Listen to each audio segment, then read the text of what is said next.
Welcome to Pindar Poetry. We hope you learned something new. You begin by organizing ingredients so you move quickly. Lay out bread, slice 100 g mozzarella into 0.5 cm pieces, and measure 2 tablespoon pesto. Once done, brush one side of each bread slice with 1 tablespoon olive oil. This creates a golden barrier that prevents sogginess and helps crisping.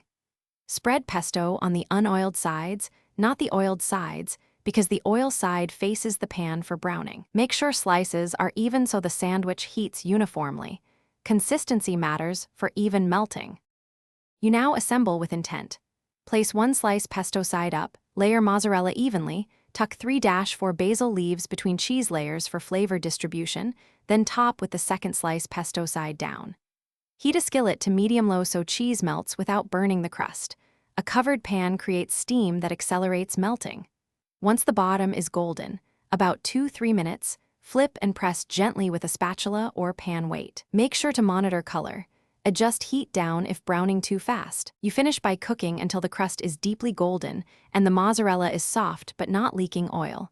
Remove and let rest 1-2 minutes so internal steam settles and slicing is cleaner. Slice on a bias for balanced bites and serve with a spoon of extra pesto if desired. If the sandwich is soggy or the cheese hasn't melted, make sure to lower heat, cover the pan for a minute, or pat the cheese dry before assembling. These steps trap heat without adding moisture and fix uneven melting.